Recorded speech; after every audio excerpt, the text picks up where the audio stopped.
तो रूस ने दुनिया की पहली कोरोना वैक्सीन बनाने का दावा किया है, लेकिन वैक्सीन के पंजीकरण से पहले ही तमाम सवाल उठ रहे हैं। ब्रिटेन, अमेरिका, जर्मनी और कई देशों के साथ WHO ने भी वैक्सीन पर आपत्ति जताई है। अब इनके पंजीकरण के दौरान पेश किए गए दस्तावेज से कई खुलासे हुए।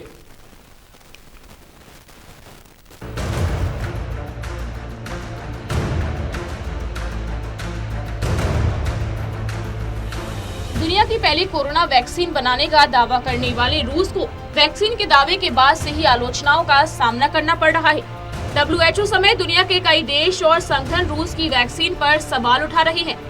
ऐसा इसलिए है क्योंकि केवल 2 महीने के ट्रायल के बाद ही रूस के राष्ट्रपति व्लादिमीर पुतिन ने कोरोना वायरस की 100% वैक्सीन बना लेने का दावा किया है। यहाँ तक कि पुतिन ने ये भी कहा कि गैमालिया इंस्टीट्यूट में विकसित इस वैक्सीन को उनकी बेटी के भी लगाया गया है। रूस ने इस वैक्सीन का नाम स्पुतनिक वी दिया है। विश्व स्वास्थ्य संगठन ने कहा है कि उसके पास अभी तक रूस के जरिए विकसित किए जा रहे कोरोना वैक्सीन के बारे में जानकारी नहीं है। पिछले हफ्ते ही विश्व स्वास्थ्य संगठन ने रूस से आग्रह किया था कि वो कोरोना के खिलाफ वैक्सीन बनाने के लिए अंतर्राष्ट्रीय गाइडलाइन का पालन करे।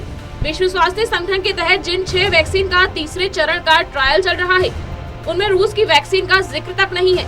दरअसल जिस कोरोना वैक्सीन को बना लेने का दावा रूस कर रहा है, उसके पहले फेज का ट्रायल इसी साल जून में शुरू हुआ था।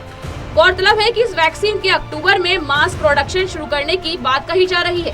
खबरों के मुताबिक 2021 में ये दूसरे देशों के लिए उपलब्ध हो सकेगी। वहीं दूसरी ओर अब लगातार उठ रहे सवालों पर रूस के स्वास्थ्य मंत्री मिखाइल मुराशको ने सफाई दी है। उन्होंने कहा, रूस की वैक्सीन पर उठाए जा रहे सवाल बाजार प्रतियोगिता से प्रेरित लग रहे हैं और लोग अपने विचार रखने की कोशिश कर रहे हैं, जो कि पूरी तरह से निराधार है।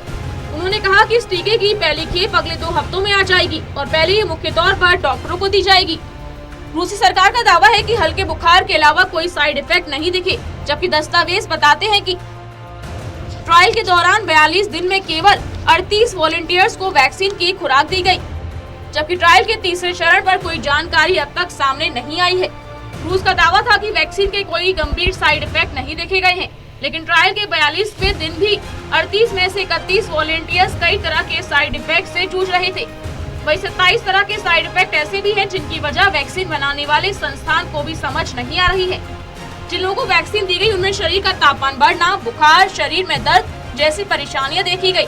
शरीर के जिस हिस्से में टीका लगाया गया वहाँ खुजली और सूजन की समस्या हुई। वही सिरदर्द, डायरिया, गले में सूजन, भूख न लगने और थकान जैसे साइड इफेक्ट वॉलंटियर्स में कॉमन थे। जो भी ट्रायल हुए वो मात्र 42 दिन के अंदर पूरे हो गए हैं, जबकि एक लंबी प्रक्रिया होती है। अमेरिका और यूरोप की मीडिया और स्वास्थ्य अधिकारी लगातार इस वैक्सीन पर सवाल उठा रहे हैं। जर्मनी के स्वास्थ्य मंत्री ने चिंता व्यक्त करते हुए कहा कि इस वैक्सीन को सही तरीके से टेस्ट नहीं किया गया है। लाखों लोगों पर ये वैक्सीन लगाना खतरनाक हो सकता है। हालांकि रूस की इस वैक्सीन के पक्ष में भी कई देश हैं। इस बारे में फिलीपींस के राष्ट्रपति ने कहा है कि वो इस वैक्सीन का टेस्ट खुद पर ही कराएंगे, क्योंकि मेरा मानना है कि रूस ने वैक्सीन बनाकर मानवता के लिए बहुत अच्छा काम किया है। सबसे पहला प्रयोग मैं ही करूंगा। वही इजराइल ने कहा है कि अगर ये वैक्सीन सही पाई जाती है तो वो इसे खरीदने की पेशकश करेगा। वे अगर बात ये करें कि क्या भारत ये वैक्सीन खरीदेगा, तो आपको बताना चाहेंगे कि भारतीय बाजार में किसी भी दूसरे देश की कोरोना वैक्सीन लाने से पहले उसका फेज 2 और फेज 3 का क्लिनिकल ट्रायल होना जरूरी है। सफल परीक्षण के बाद ही हरी झंडी दी जाएगी। देश के सबसे बड़े अस्पताल एम्स के निदेशक डॉक्टर रणदीप गुलेरिया का कहना है कि दुनिया के तीसरे सबसे ज्यादा प्रभावित देश भारत में भी इस वैक्सीन को उतारने से पहले सुरक्षा के लिहाज से इसके असर को आंका जाएगा।